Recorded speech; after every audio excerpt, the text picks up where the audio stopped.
S2 beauty and kitchen টিপসে সবাইকে স্বাগত। উপবাস, ডিনার বা ব্রেকফাস্টের একটা হেলদি টেস্টি রেসিপি ডালিয়ার খিচুড়ি। চলুন কিভাবে বানানো যায় আমরা দেখে নিই। আমি যেহেতু উপবাসের জন্য এই রেসিপিটা দেখাচ্ছি, তাই একটু ঘি দিয়ে দিলাম। আমি যে দু চামচ ঘি নিয়েছি, এখানে এই 2 চামচ ঘি 1 চামচ দিয়ে দিলাম, আর 1 চামচ পরে লাগবে। এবারে আমি শুকনো লঙ্কা দিয়ে দিলাম, 2টো তেজপাতা দিয়ে দিলাম, আর এই একটা আলু দুভাগ করে কেটে নিয়েছি, এটা দিয়ে দিলাম।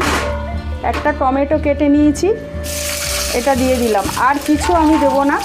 এবারে এটা একটু নাড়াচাড়া করে নেব।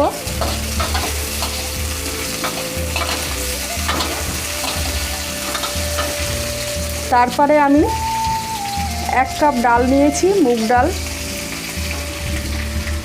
আর 1 কাপ ডালিয়া নিয়েছি। এগুলো সমপরিমাণ দিয়ে আমি একটু এই ঘি দিয়ে নাড়াচাড়া করে নেব। আপনাদের যাদের ঘি দেবেন না, ঘি খান না, তারা সাদা তেল বা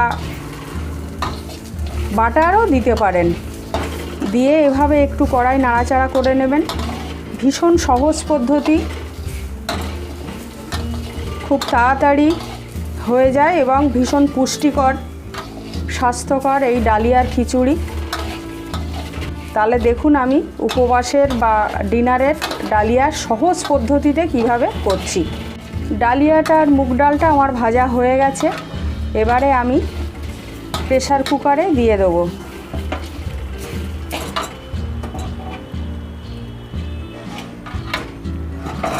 এখানে আমি প্রেসার কুকারটা বসিয়ে দিলাম।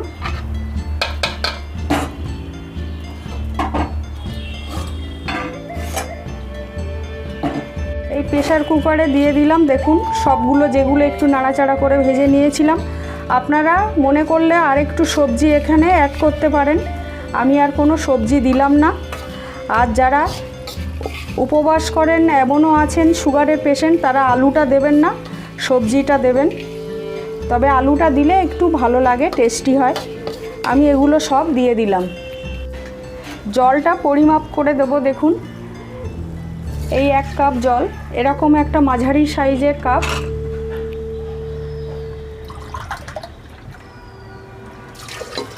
আমি 3 কাপ জল আমি এখানে দিয়ে দেবো। 1 কাপ ডালিয়া আর 1 কাপ মুগ ডালের জন্য আমি এই মাঝারি সাইজের কাপের 3 কাপ জল আমি দিয়ে দেবো। এবারে আমি এই গুঁড়ো চিনিটা দেব। আপনারা যারা চিনি খাবেন না, তারা চিনিটা বাদ দিতে পারেন, চিনি না দিলেও চলবে। আর এই সন্ধক লবণটা 1 চামচ নিয়েছি, এটা দিয়ে দেবেন। এই জলেই আমি দিয়ে দিলাম লবণটা আর চিনিটা। আর এই 4টে কাঁচা লঙ্কা আমি এভাবে ছেড়ে দিলাম। আর এই 1 চামচ ঘি আমি রেখেছিলাম, 1 চামচ ঘি ভেজেছিলাম ডালিয়াটা, আর 1 চামচ রেখেছিলাম, এটাই দিয়ে দিলাম। আর এই সামান্য উপকরণ, আর কোনো কিছুই লাগবে না এই ডালিয়াটা করার জন্যে। আপনারা এই ডালিয়া এই প্রসেসে করে আপনারা ডিনারেও খেতে পারেন, ব্রেকফাস্টে খেতে পারেন, উপবাসেও খেতে পারেন।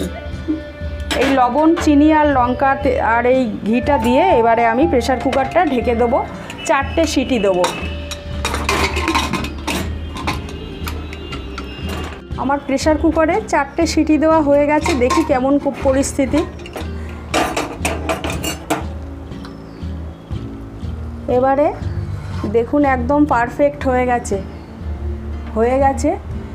তাহলে এই রেসিপিটা আপনাদের যদি ভালো লাগে, একটা লাইক, কমেন্ট, শেয়ার করবেন, আর চ্যানেলটা সাবস্ক্রাইব করবেন। সবাই ভালো থাকুন, সুস্থ থাকুন।